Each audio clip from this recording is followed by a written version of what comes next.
Welcome to the Fantasy Football Profit Podcast, hosted by Craig Phillips and Jeff Torrey.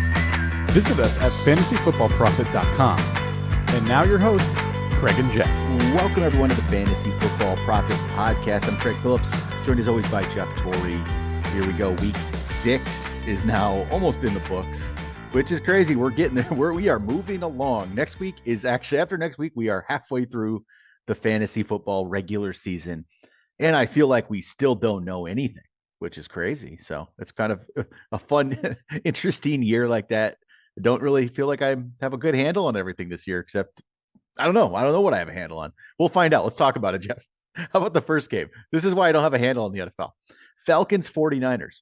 Falcons handle them, no problem. 28-14. I mean, the Niners seemed like a decent team. Falcons seemed like a bad team, but hey, this is the NFL, and the Falcons just no problem. This wasn't really a problem for him in this one. Mariota didn't have to throw the ball. He threw the ball 14 times, but completed 13 of those. For 2 touchdowns, and he ran in a touchdown. Marcus Mariota would have been a pretty decent fantasy option today with three touchdowns. Those touchdowns went to Kyle Pitts and Michael Pruitt. I haven't seen him around in a while. Those were the touchdowns went on the ground. It was Huntley and Algier splitting the workload. 16 for 59 for Huntley, 15 for 51 for Tyler Algier, and then Mariota ran for 50 as well. They ran the ball 40 times. It wasn't even like they were they were good on the ground, but they were, I mean, it's not a dominant day, 4.2 yards per carry, but if you consistently do it, you're going to get first downs, right? So, hey, they handled it, but I still don't, I mean, Drake London, he's like Drake London and Pitts are the fantasy guys for this team, you would say. And London was 3 for 40. He's had a couple down games, and Pitts, he got the touchdown, but he hasn't been much this year. 3 for 19. He's lucky we got that touchdown there. Still don't really want to use anybody from this team, except Pitts is probably in your lineup if you have him. Yeah, I was shocked when I saw that Garoppolo had 300 yards passing and 2 touchdowns. He also had 2 interceptions, but I saw that and I was like, oh yeah, they must have blew by him. And then I look at the score and I'm like, oh, way off. Yeah. And they did not run I realized that they were down early. There was a defensive touchdown, but they did not run the ball at all, and that is their bread and butter. So they got down and very shocked. Well, they got down. Wilson fumbled it, and they didn't really run again. They didn't really run much more. Wilson ends up with 7 for 25 and a fumble, and he had 0.5 points for you. Like, Jeff Wilson came into this day as one of the top 12 fantasy options at running back, and he gets 0.5 points. Just nothing. Brandon Ayuk stepped up big time here, though. 8 for 83 and 2 touchdowns. That was awesome. Kittle had a solid 8 for 83, and Debo was a solid 7 for 79, but nothing on the ground from Debo. So if you're not getting the ground game, it's just a 90-yard outing. So just, I don't know. I mean, I'm still using Debo. I'm going to use Kittle, Ayuk, hopefully stepping up. Wilson, I'll use Wilson next time, but just not a good day for the Niners. Not a good day. How about this one? Patriots, Browns. Patriots, does Belichick have them figuring it out again? I mean, well, I don't. 38 I don't with a know. third-string quarterback. I mean, yeah, it feels weird 15. that they were able to put that many points up on the board. That is what's shocking. I'm not shocked that they won because I like a lot of people they have. I like their defense, but I wasn't going to say that they were going to blow Cleveland out. I thought this was going to be much closer, and they were able to shut down Nick Chubb, which is pretty much the first team that's been able to do that all year. Yep. So yeah, and Ramondre Stevenson, without Harris in the lineup, obviously got the bulk of the workload and looked pretty good. I mean, 4 yards, an average is not that bad when you consider he has 2 touchdowns as well. So could have had a third too. This could have been a monster day. Yeah. And 91 total yards. So without Damian Harris, Stevenson is top 10 running back in fantasy at this point. Also the rookie receiver who hasn't really played much yet this year because of injury, Tyquan Thornton, comes in. He rushes for a touchdown, and he also caught a touchdown, 4 for 37. So he's an interesting name just to watch going forward. Henry catches a pretty decent touchdown. Jacoby Myers 4 for 60, Devontae Parker 4 for 64. It'll be interesting when Mac Jones comes back if they could still keep going. Bailey Zappi's been solid quarterback for a rookie, 6th or 7th round or whatever it is. Yeah, today he looked really good. I mean, 300 yards, 2 touchdowns, no interceptions, 24 for 34. I mean, that is a performance that will win a ball game, which, I mean, Mac Jones he's been good. He's been solid. but I wouldn't say that his numbers have been better than this. I'm not saying that they're going to switch, but very, very surprised by what Zappe could do. Yep. And then for the Browns, like you said, Chubb didn't really, this was his worst outing. Then he gets 56 yards on the ground in this one, and 14 yards through the air. Brissett threw for 266, touchdown, 2 picks. And then the leading receiver was Peoples-Jones with 74 yards off 4 catches, and Njoku 3 for 58. But Amari Cooper gets the touchdown and goes 4 for 44. How about this one? Another one. Jets-Packers, man. What? NFL, I mean, it changes quick. We just got to go with it, right? I mean, Packers, they don't have receivers, I guess, anymore. This is what they are. They don't have an offense. Jets win 27-10 and are looking okay.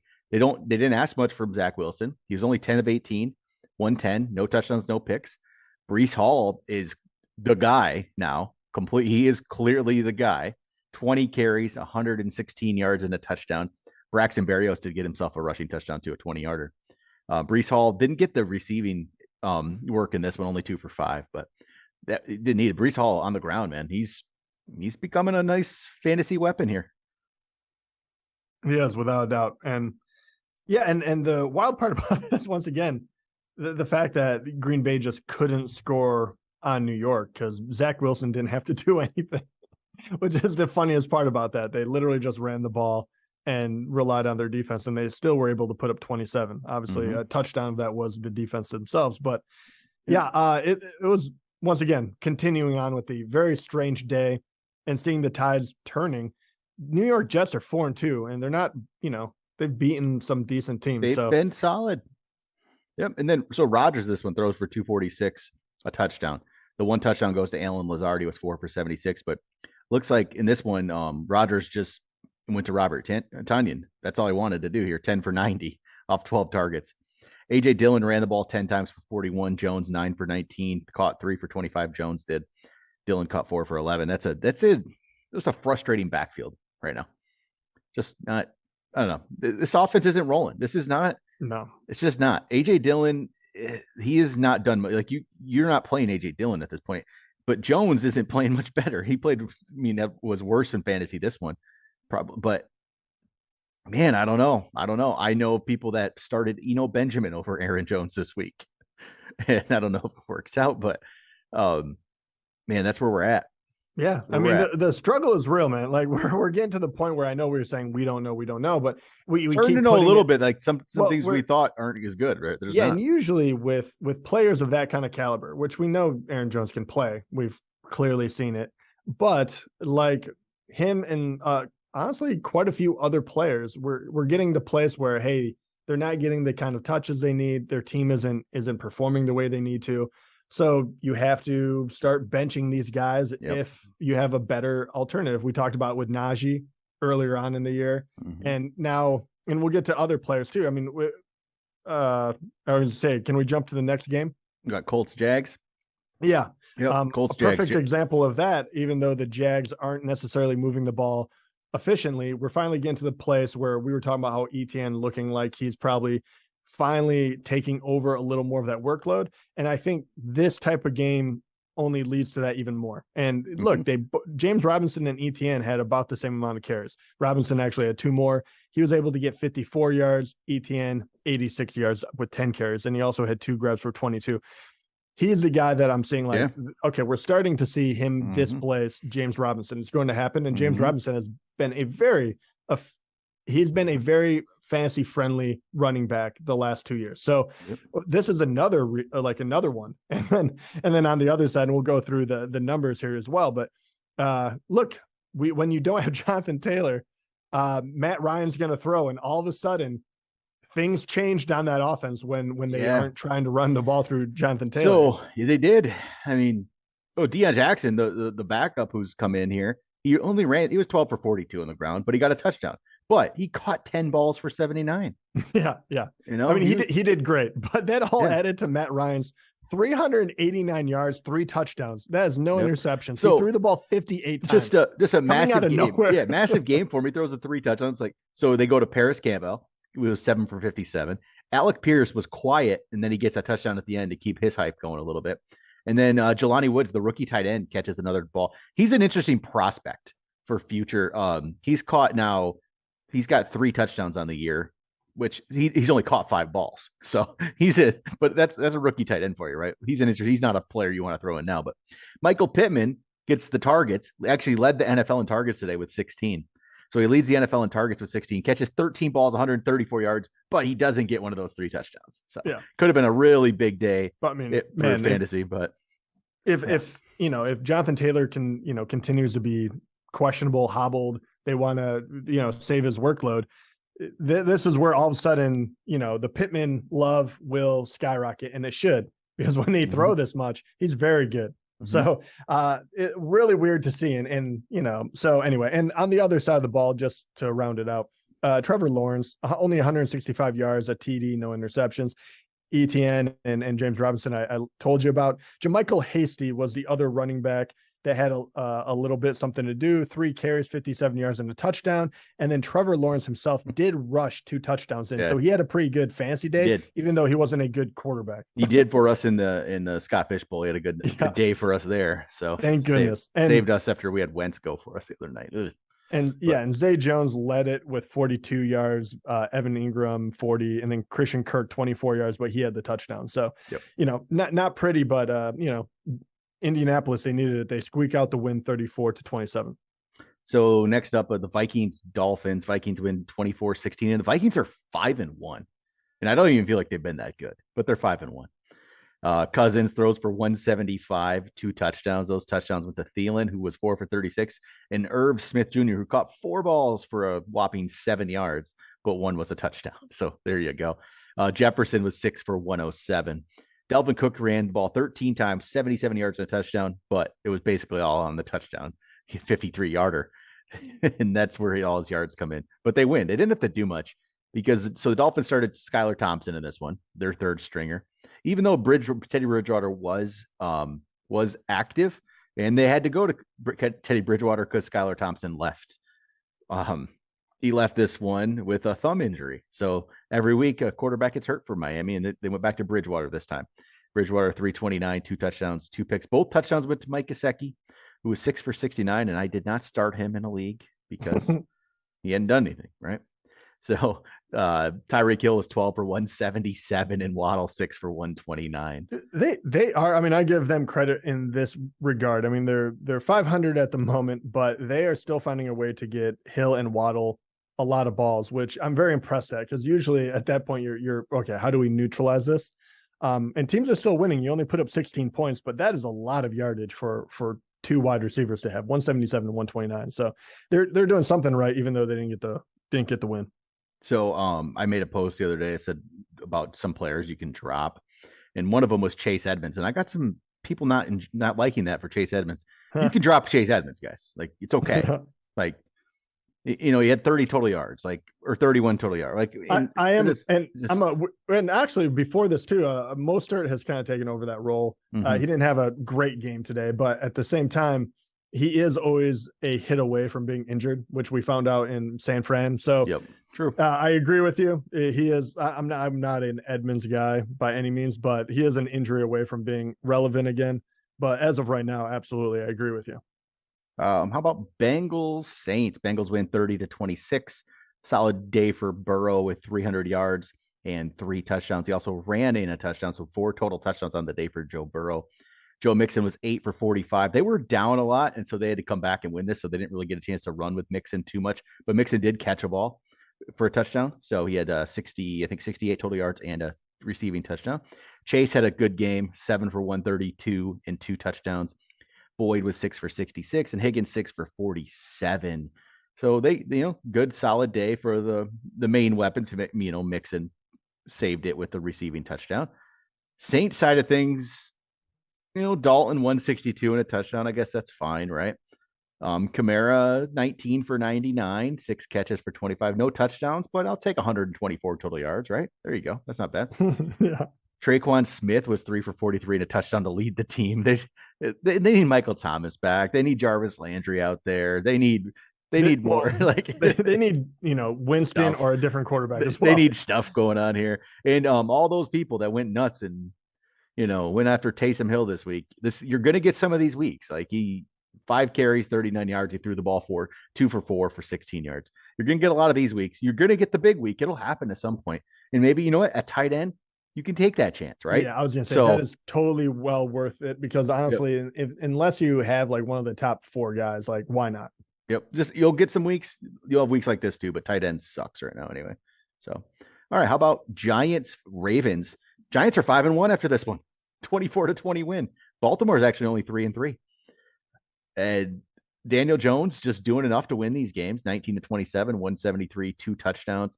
Those touchdowns went to the tight end Bellinger and then the rookie Wan'Dale Robinson, who saw his first action since week 1. He left week 1 with an injury, hadn't been back since.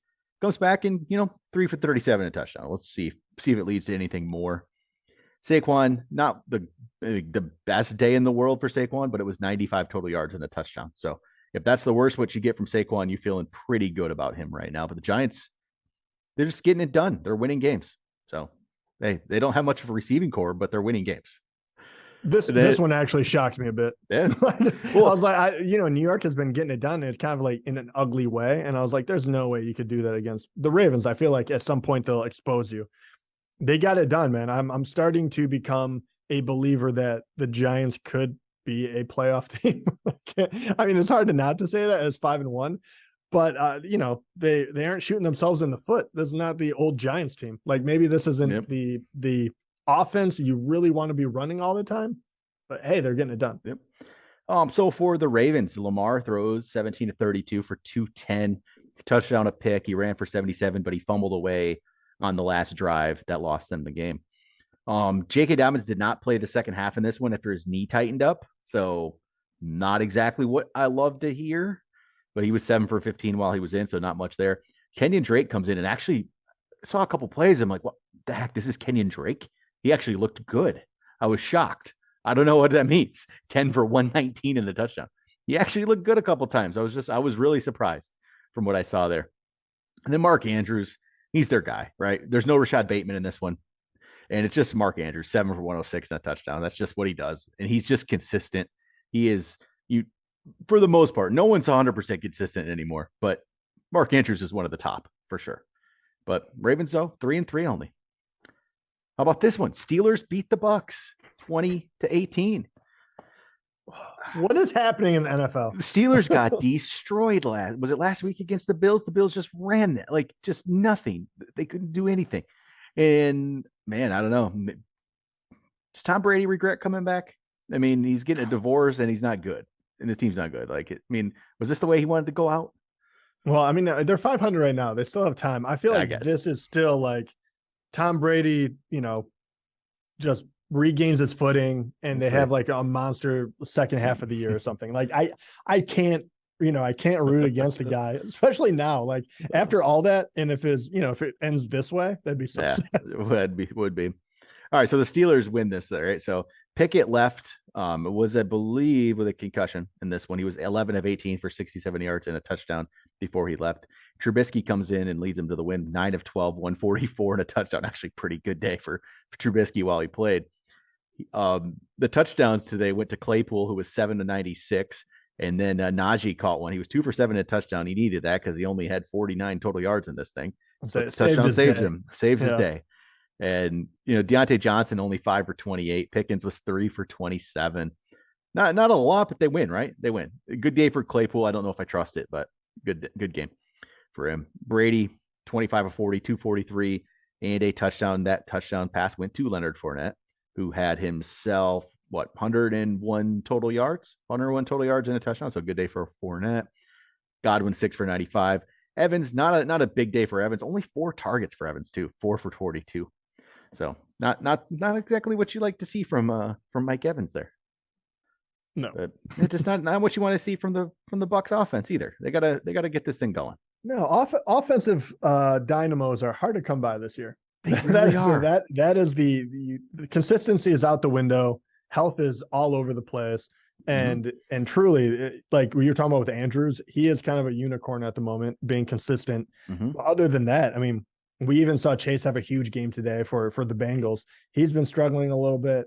I mean, it feels like everyone is a little bit all over the place. Justin Jefferson's been pretty. He had two really solid. terrible. He had two terrible games too. He did actually have two pretty bad ones. But it's hard to pin down who is going to do it week to week this year. You don't have those, and we'll go to the Panthers and Rams, and we go into that and we say Cooper Kupp caught 2 balls for 17 yards, and he had 13 targets. Ran 2 for 17. I'm sorry, ran 2 for 17. Yes.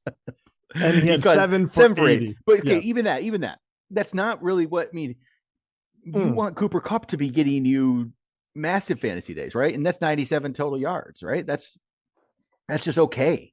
Yeah, and Cooper, and what I was really trying to get to before I messed it up was he only had 8 targets. Yes. So it's not like they're dumping a lot of these on him like they were last year. It is not the same type of offense that they're running. And they're trying, it's really just bad with the rushing game because they're trying to give it to whoever will take it.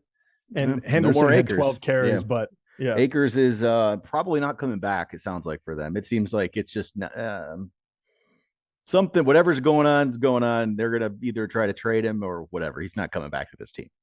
Don't know what happened with the whole Akers thing. I guess we should have seen it coming week 1 when all of a sudden he wasn't playing, and we're like, what is happening here? But something about Akers and McVay are not getting along. So Henderson's the guy now, I guess.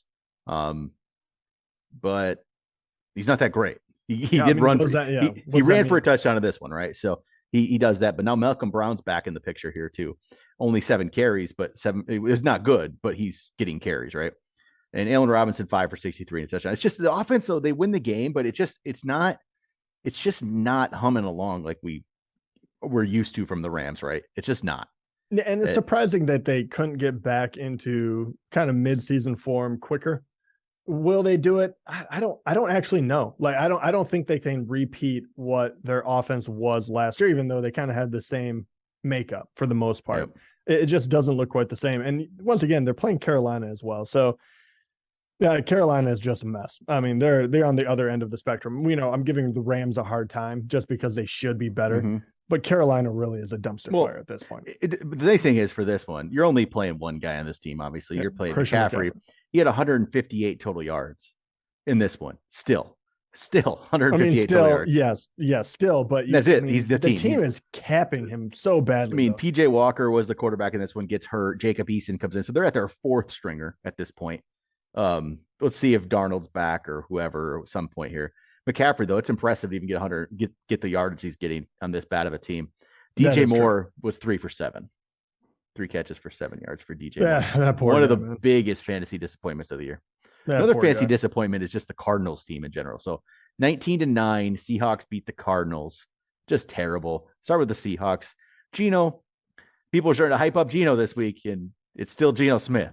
He's not bad. He leads his team to win and does whatever he needs to, right? To win. But it was 20-31 for 197, no touchdowns, no picks. He did run for 48 yards. But Kenneth Walker, solid day here for the rookie. 21 carries, 97 yards, and a touchdown. Caught 2 balls for 13 yards, 110 total yards and a touchdown. There you go. You'll see a lot of that, I think. The way this team's working, I think you're going to see quite a bit of that kind of stuff from Ken Walker this year. A lot of solid outputs, I'm going to say. So it's beginning. It is beginning. Yep. Not much from the receivers in this one. They'd been playing pretty well, but they didn't really need to. Metcalf 2 for 34, Lockett 2 for 17. Noah Fant actually led the way with 6 for 45. But the Cardinals, I mean, ugly, just ugly. Except for Murray saves himself with his 100 yards rushing today, but that still didn't really make up for. I mean, it made it so it's not completely embarrassing. But he threw for 222, no touchdowns and a pick. Just, I don't know. They need to use this more. This is what's going to work for them. Just get him out and run the ball. I don't know what to do. Benjamin comes in. He's 15-37. He's not that good. And no. Zach Ertz was 7 for 70. Marquise Brown 5 for 68. He left this one though with an injury. He was in a walking boot after the game. They did say the X-rays came back negative, but we'll have to see. So he didn't break any bones, right? But is it a high ankle sprain? If it's a high ankle sprain, it's going to be a few weeks. It's going to be, that could be 4 to 6 weeks. If it's not a high ankle sprain, if it's still anything, it still could be a couple weeks, right? I guess the good news, and Rondell Moore is 6 for 49. I guess the good news for Arizona is DeAndre Hopkins comes back next week. Yeah, they desperately need him. Yep. So we'll see how that plays out. And then final one here, Bills Chiefs, the marquee game of the day. It's a solid football game. It's just it's not these. A few years ago we were getting like 40-35 in games up, right? Now it's a 24-20 good matchup, but Josh Allen was pretty solid. 329, 3 touchdowns. I'll say that. Threw touchdowns to Diggs, who was 10 for 148. Diggs is just good. Gabe Davis, 3 for 74 and a touchdown. That's what seems like he's gonna be. And then Dawson Knox, 3 for 37 and a touchdown. Singletary ran the ball 17 times for 85 yards, caught 22 yards worth from 4 passes. So he had 107 total yards. So it's a good day for the Bills people, I would say.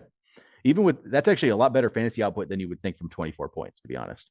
Yeah, it was solid. I mean, to be fair, it did go to the right people as well. Right. That's why it looked solid, right? Yeah. Mm-hmm. Because it went to Diggs, it went to Davis, it went to Knox. It was Singletary with 100 yards. It looked solid. Yeah. For the Chiefs, Mahomes threw for 338, 2 touchdowns and 2 picks, one that ended the game. Juju 5 for 113 and a touchdown. Kelsey 8 for 108. And Mecole Hardman 3 for 42 and a touchdown. So Marquez Valdes-Scantling getting a little hype here too. I started to see a little bit of MVS talk. You had a couple good games in a row. Just gets you nothing, 0 for 0. And then on the ground, Edwards-Helaire 9 carries, 33 yards. So there you go. And that's at home for the Chiefs. Bills, they're in the driver's seat right now in the AFC, especially with the Ravens struggling. I mean, Bills are the team. Yeah. And we all saw this one coming. This one is the one that we're not surprised about. It was good to see that Kansas City is in their league still. Know what I mean? Yep. Yeah. It was a fun game. It really was. If they play in the playoffs, it'll be a fun game. Bills just have a slight advantage. I would say it'll probably be, let's say if they meet in the AFC Championship this year, maybe this game could be the reason why the Bills have home field now. So yeah, Buffalo has to be the favorite right now. Yeah, but all right, there we go. I would say I just feel like offenses, like you said, offenses just aren't rolling along this year. There just isn't. It's a little different in that regard. They're just not the big offenses today were the Patriots and the Colts were the two like right. Interesting, huh? I don't know anymore.